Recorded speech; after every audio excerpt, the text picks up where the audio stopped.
Hi, I'm Beth Trapani, and this is a webisode brought to you by the Pottstown Area Health and Wellness Foundation, and it's part of a series on the flourishing child and building resilience. And we're speaking today with Laurie Kolka, who is the Director of Curriculum, Instruction and Professional Development with the Pottstown School District. Hello. So thank you for joining us today. And Laurie, we're going to be talking about social and emotional learning. And as part of this series, we're talking about something we refer to as ACEs, which is adverse childhood experiences. And things like abuse or neglect or traumatic experiences that children experience in their homes that really impact the way they're able to relate with other children and with adults. So let's start out by talking about what is the school district doing in relation to this? Sure, absolutely. Education has been identified as a protective factor against the ACEs and the traumatic experiences that some children experience during their lifetime. So we at the school district, that's what we do. We do education. So our part in this is social emotional education, where we're talking about raising self-awareness and responsible decision-making for our students, starting at a very young age in pre-K and building those skills as they grow older. How do you begin to identify which students might need some extra help? Or is it all students? All students need these skills. All students are going to need these skills. They're also termed as 21st century skills of the cooperation and collaboration and working together.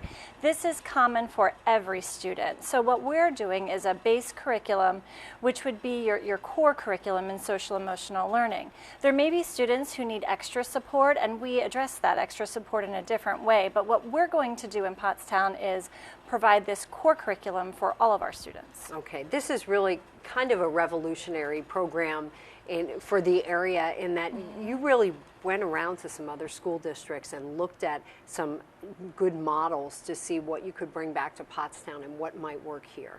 We did. We visited nothing local. We visited Texas, the Austin Consolidated School District in Texas, because they partnered with CASTLE, which is the Collaborative for Social Emotional Learning. It's a research group dedicated to talk about to research the effects of social emotional learning and what that means for the students and how that prepares them for the future. So Austin's Consolidated School District was identified as a premier school for social emotional learning, who has a complete program with the family connections, the academic integration, the curriculum, and also they've built out an entire program to help their students, families, and community really grow in the area of social emotional learning. And we have a clip that is going to show exactly what this sort of looks like for kids in the classroom, and I believe this is with a principal at Bart Elementary. That's right, Barth Elementary, Barth Elementary, and that principal's name is Ryan Oxenford. Okay, let's take a look.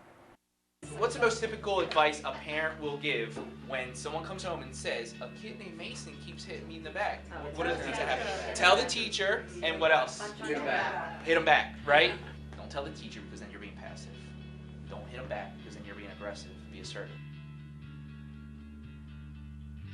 We learned about listening with attention and being assertive and not being aggressive or passive, and like how to join in things. Well, we usually act out scenarios where sometimes it's joining in and other times, well, right now we're learning about being compassionate, where you comfort someone. We learned about empathy, where you understand what it's like to be in someone else's shoes, as in if someone were upset or mad, you don't laugh at them because you wouldn't like it if someone laughed at you.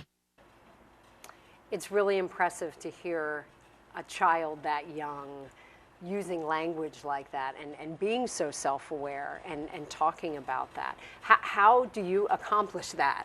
I think that's one of the most impressive things about a standard curriculum is that vocabulary that gets developed. The students have the same vocabulary as the staff have. The teachers, the cafeteria workers will be looped in. So what we want to do is we want to make this a common vocabulary within our schools, with our communities, and with our families. One part of the program is that home connection as well.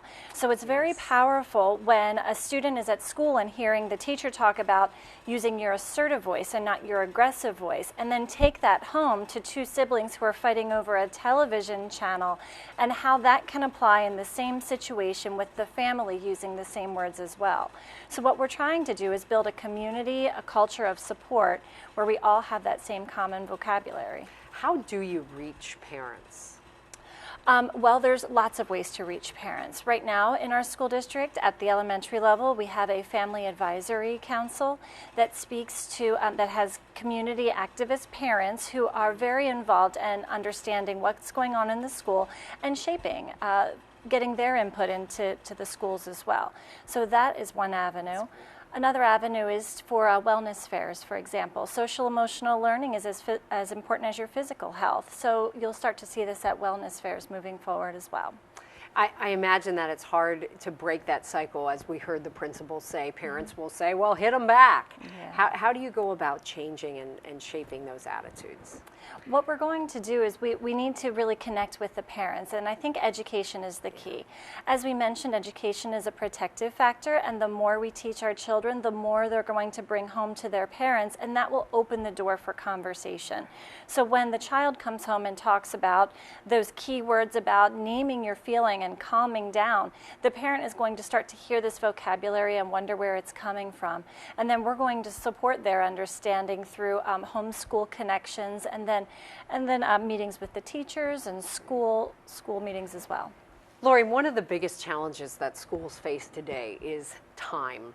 And we're asked to do so many things and pack so much into such a small window, and it seems like every year there's increasing demands and mandates. So how do you find time to stop and teach these things? Right, that is such an important question.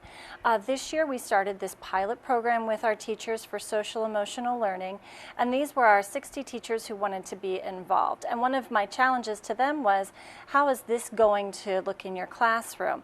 And what they found was, taking the time for social emotional learning, it made the other areas of the day run smoother and quicker. So math class ran smoother, reading ran smoother, because they had this background of being able to communicate positively and effectively in their classes. That's great. How are you funding it?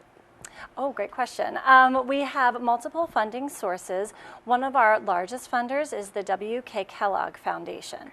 They're supporting our family and community connections with a social emotional learning focus on that.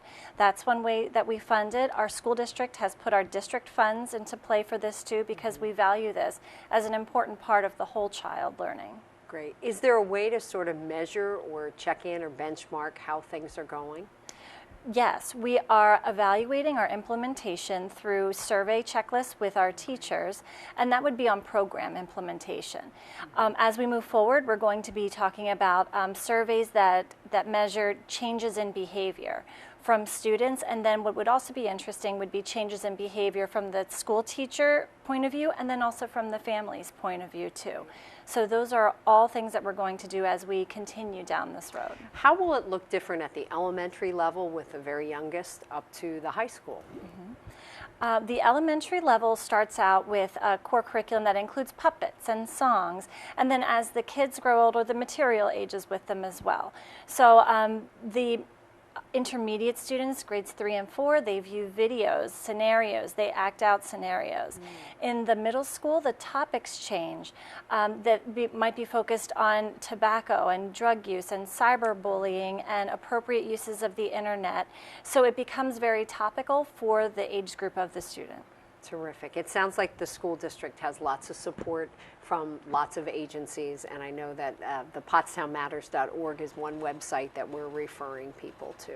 Absolutely. Yeah, yes. Terrific. Well, thank you so much. It sounds like a fantastic program, and certainly something that's important and hopefully will make a big difference for the school district community. We believe it will. So, Thank you. again, for more information, you can go to pottstownmatters.org. And again, this has been a webisode brought to you by the Pottstown Area Health and Wellness Foundation.